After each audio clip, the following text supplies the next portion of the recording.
Yes, Don, how's it going? I'm doing great. Did you have a great weekend, Mike? I did have a great weekend. It was Memorial Day weekend, which is always um, a one that I enjoy because, of course, time off is good. Coming from the business of being in the stock market for 20 plus years, those days come few and far between. But it's always a little, I guess, kind of sad is the word because I do think about, first of all, I don't remember when it started happening, but it was around September 11th um, when the buildings came down. I lost a lot of friends. There were so many people, service people helping out. I recognize that I don't get the gratitude that they deserve. Uh, Hmm. you know, the concept of risking one's life for your country. It's easy to say, but if you're on the firing lines, it's a whole nother thing. So I have a deep appreciation. Whenever I see anyone that's in the service, I always thank them for being of service. And then after being in New York City and watching what happened with the police force there, um, and how these people wake up every morning like firemen, and they don't know if they're coming home dead or alive, and for what? I mean, they're not making much money.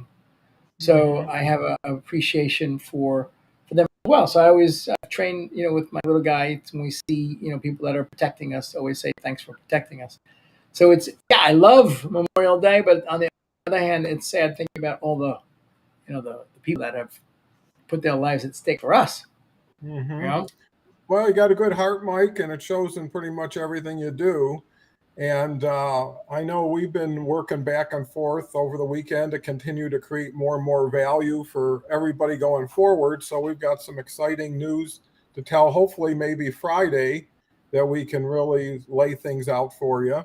In the meantime, I know everybody really tuned in to come away with at least one takeaway. one And takeaway.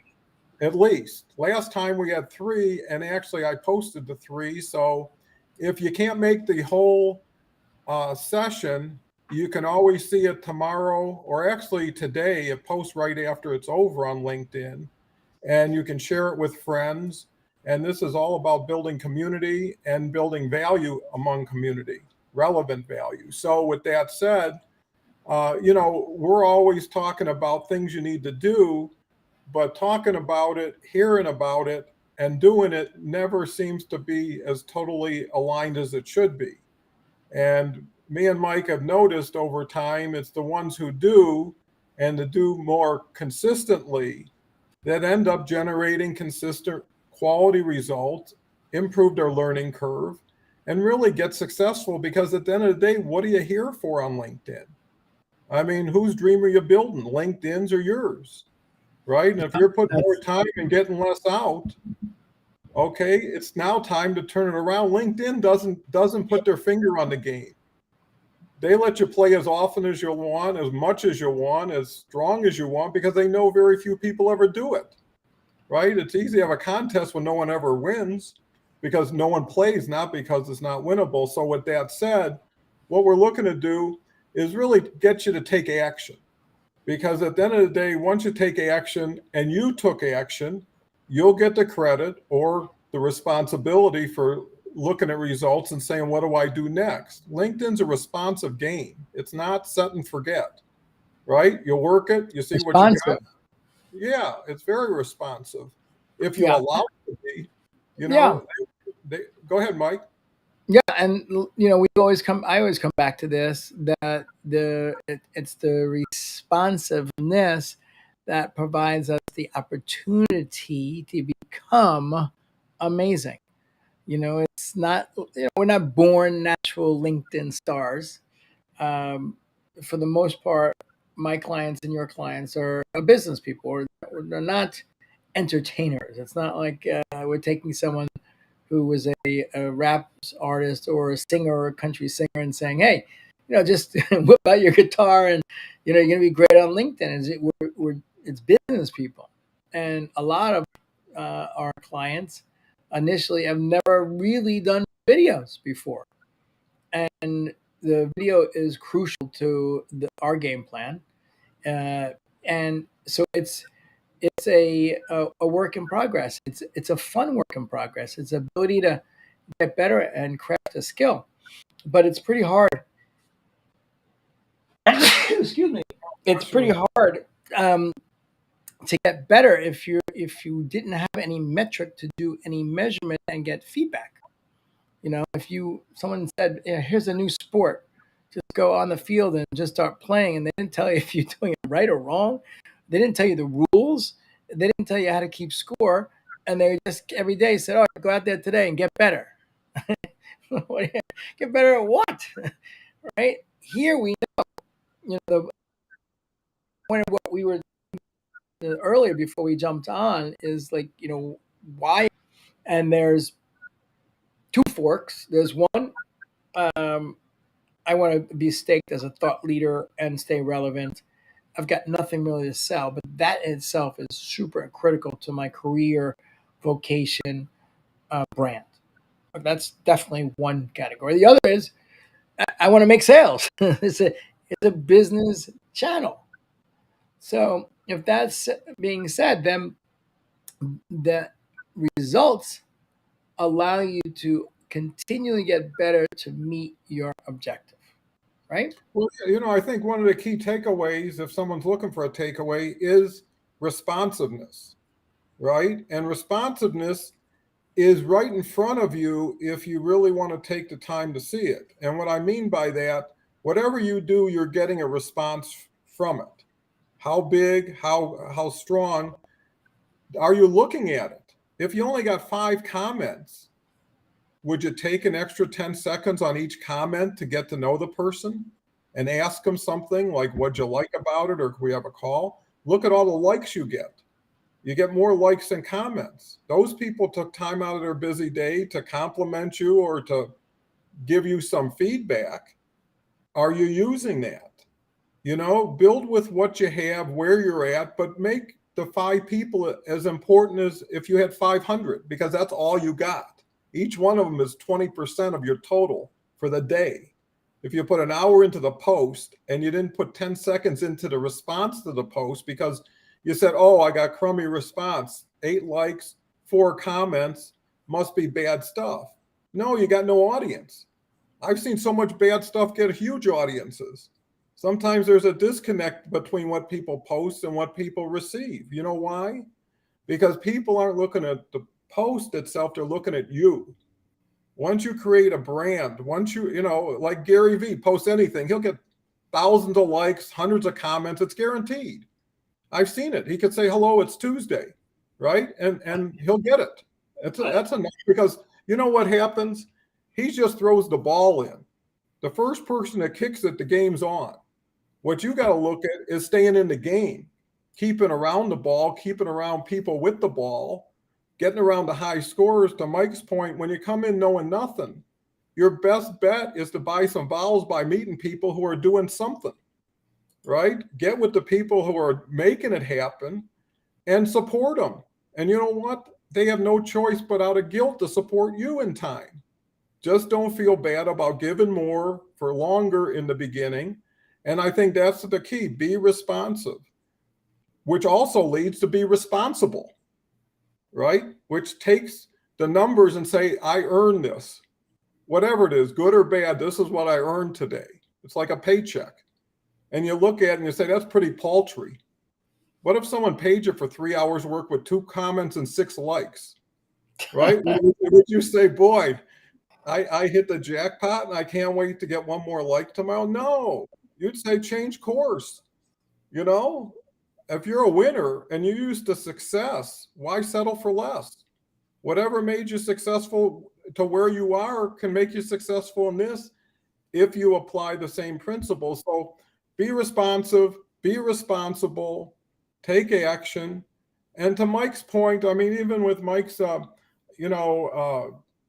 insights into Memorial Day, is be a little kinder. That's what this world needs. Be a little nicer.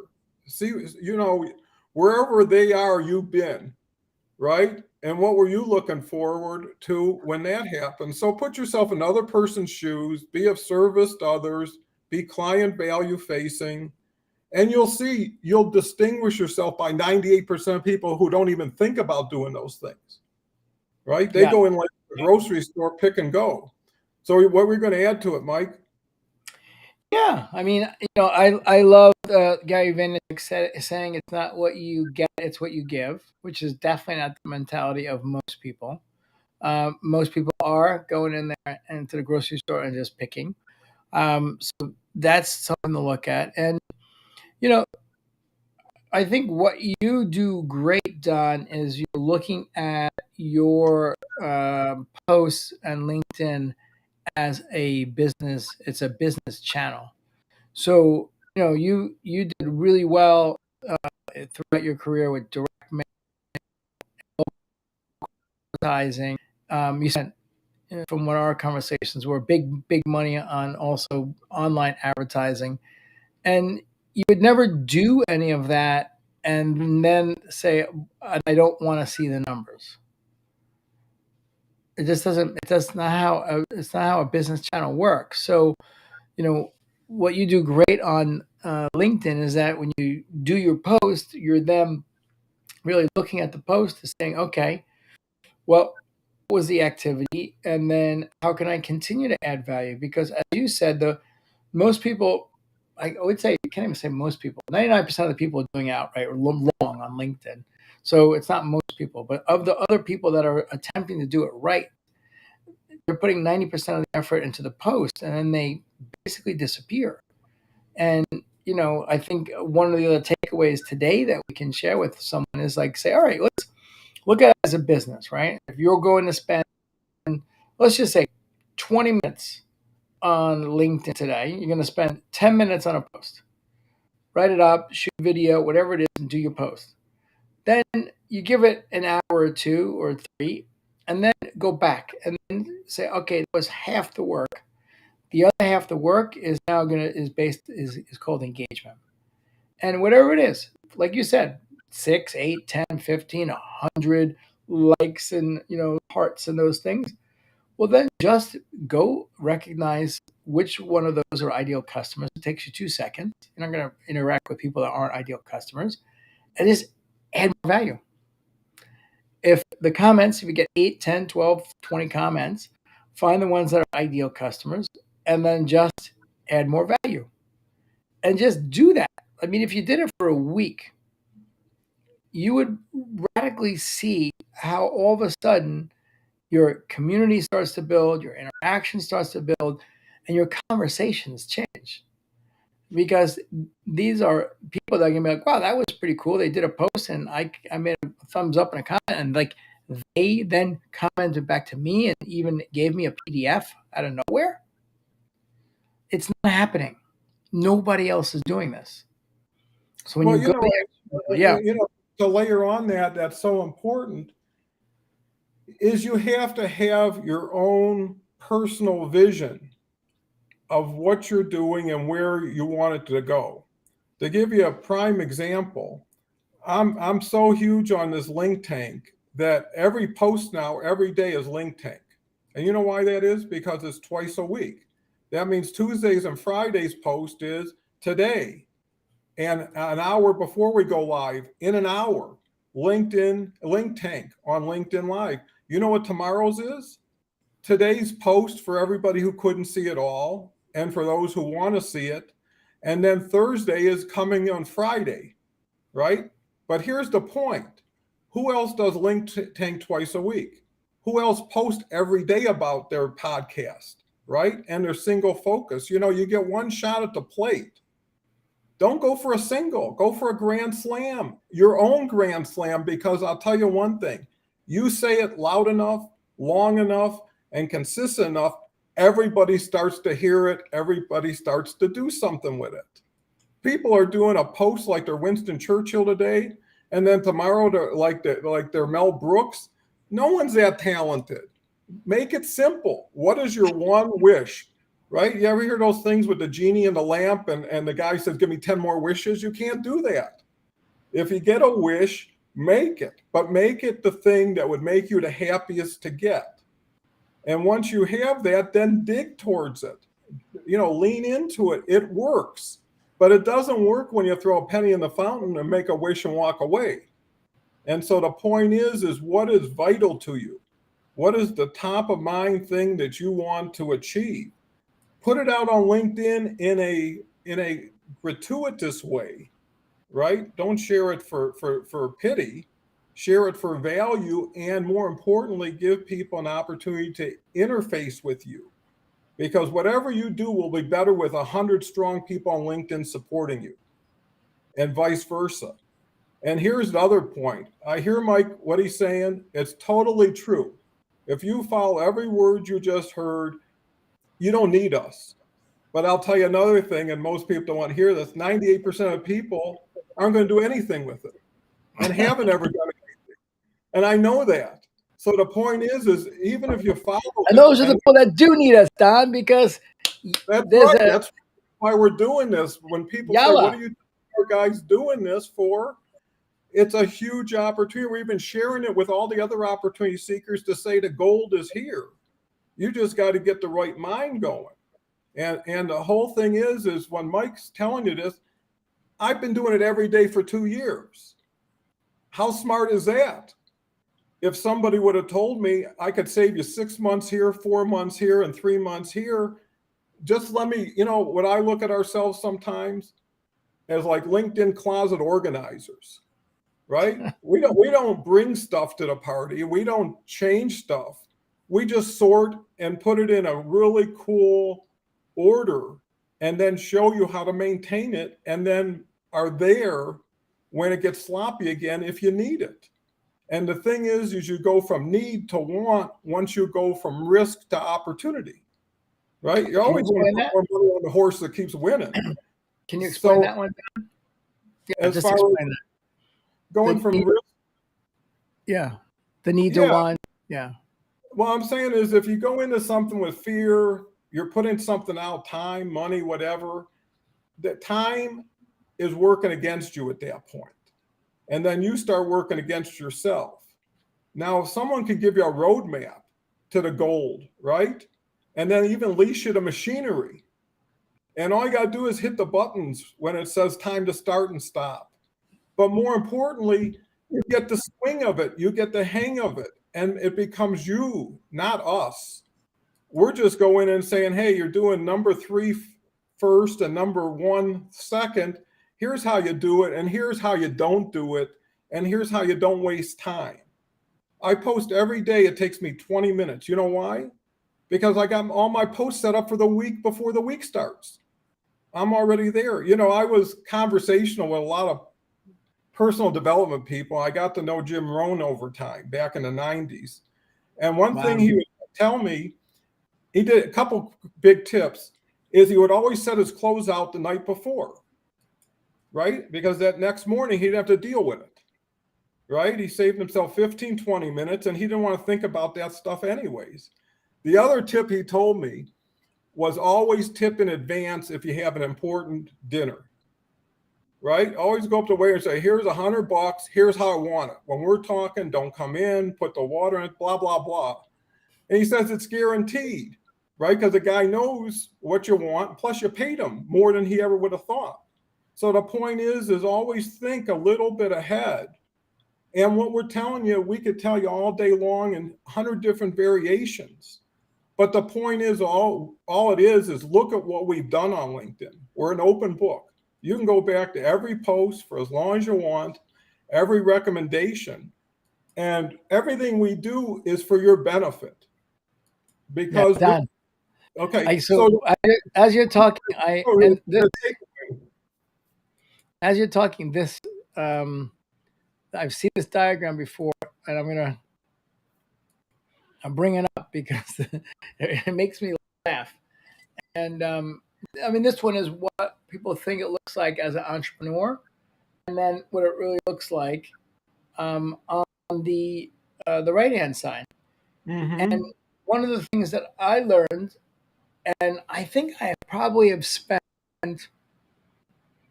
for sure $500,000 for sure $500,000 with coaches, consultants, and masterminds over the last decade. Um, Probably well more than that. Trying to get in a room where I'm the dumbest person in the room, trying to get around people who have already succeeded and gone through the challenges that I might face or I might begin to have. Trying to get in a room where one introduction in a room could greatly accelerate the growth of my business. And so this is a practice that I live into. I was taught early on by my former business partner mentor that to do that. It was John Astroff. He said, do that. This is, you want to do that. And so what we're saying is you and I took the path on the right because we figured this stuff out on our own 2 and 3 years ago. And it took a while to get it figured out, but we took the one that really like all squeak, we did it. So now everyone else has a choice, and we're sharing with you the exact stuff that's working. And you can take the squiggly line if you want, and if you want to, that's cool. We're still going to support you because we're giving you the stuff that's working today. Or what Don was alluding to is you can say, okay, look, I raised my hand. I want the road to success and get rid of all the squigglies and just work with a group, become part of a community where everyone's doing it. So I'm going to actually have accountability, which is a big thing that most people need. But people are going to tell me what to do in the right steps in the right order to get success. They're going to show me what to look at so I can do my own incremental improvements. And every week we can get together and everyone's going to get to share what's working and what's not. Don and I are not, the catch-all and have-all for LinkedIn with all the answers to all the questions and all the questions to all the answers.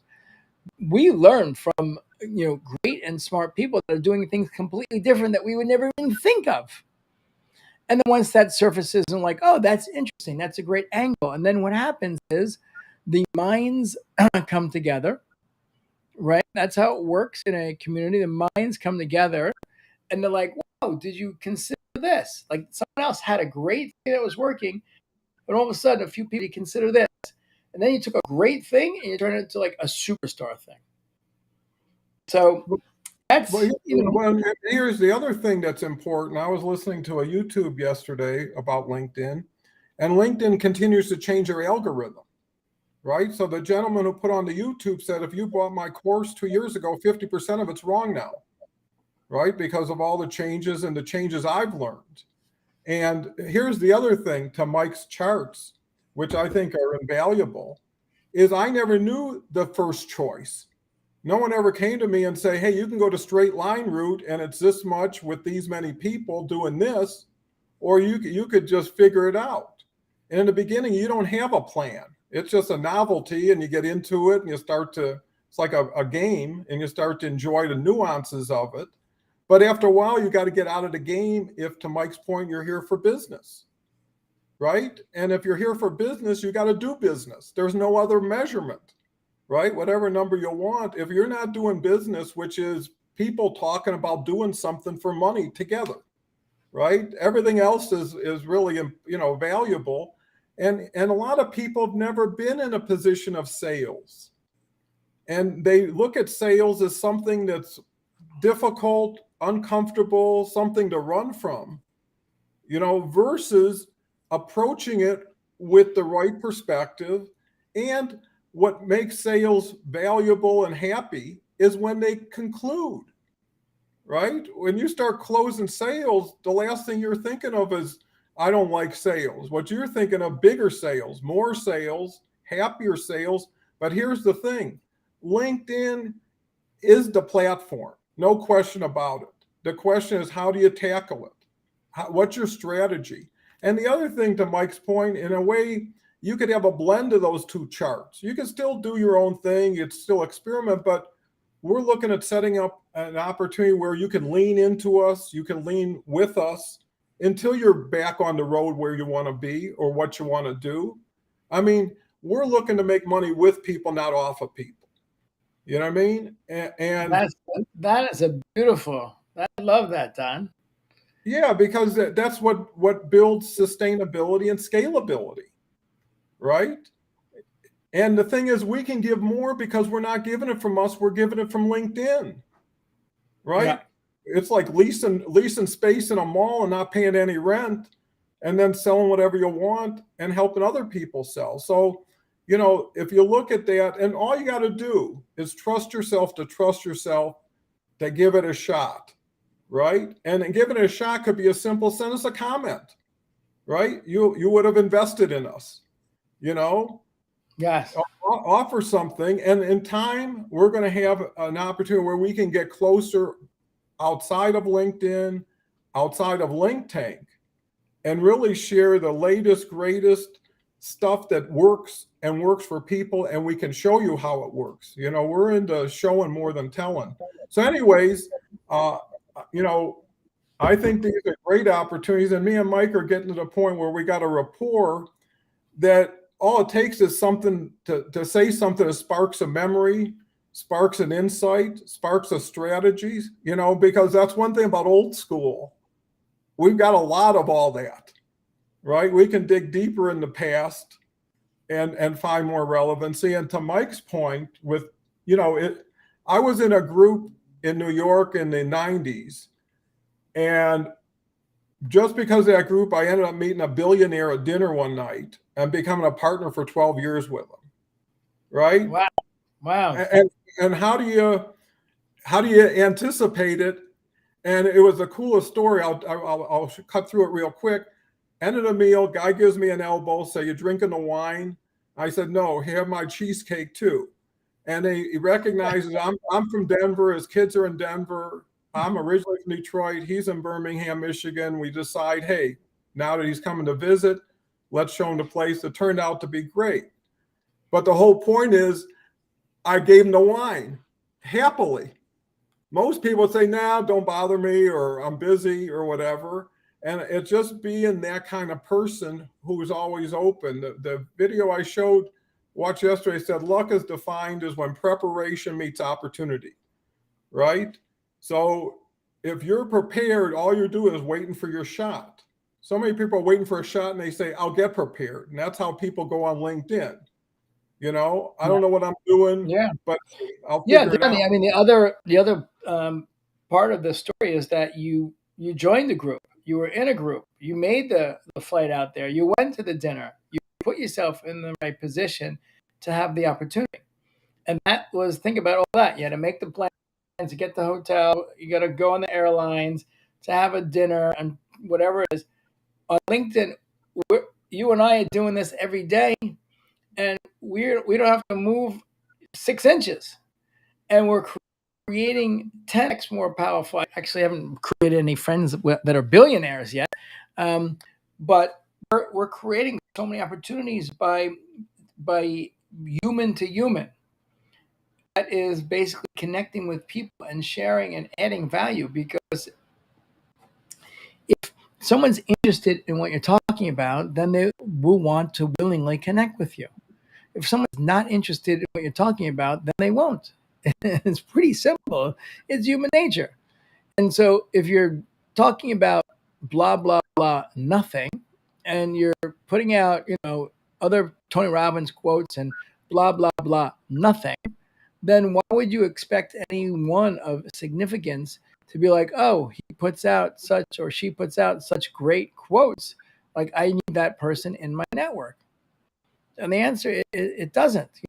The social media companies out there are charging, 2 or 5 or grand a month, and they think volume wins, and it couldn't be further from the truth. I call it social media diarrhea. And what wins is just, give and just, share something smart. You can do Yeah, it in comment. and I think everybody sees how you show up, right? And how you show up is how people brand you in a sense. So if you're showing up with intensity, if you're putting your life into this, because you really are, I mean, time's something you don't get back, is how do you discuss what you're doing? Are you using superlatives? Is there words that aren't worthy of what you're doing? Right? Are you excited by what you're doing? Do you really believe it has value? I mean, at a certain point, who's fooling who? And once you get straight with yourself, and then you decide, hey, why am I doing this? You got to have a why. If you don't know why you're doing it, you're probably not going to do it too well. But if you say, hey, I want to buy a bigger house, I want to take a huge vacation, you put that on your refrigerator, and every day you say, I got to make it happen. And that's really the key is you go for an interview. How do you show up? Right? You mumble, you look away from the person, you dress crummy, come in late. How's that going to look? Right? Versus getting there a little earlier, looking a little bit better, doing some research. Put it this way, why would you want someone to hire you if you're not hiring yourself? And why would you work for somebody else's dream harder than you would for your own? I mean, these are things that you should get straight, right? Because this is your chance for freedom, for opportunity, for happiness. What is all three of those worth? Probably good health you could throw in too if you have the other three. So I think it's worth saying, hey, if I can't do it, could we do it? I think that's really the message, which is not to minimize anybody. It's just to say 3 heads are better than 1. Experience is better than no experience. Action's better than inaction. I mean, what we're talking about is real common sense, real simple, no vagary here. Nothing's obscure. And, obviously the reason we need you is because we can't build a movement or an army with 2 generals, right? But there's room for more generals and majors and colonels and whatever you want. And I always look at everything today as an either and situation, not an either or.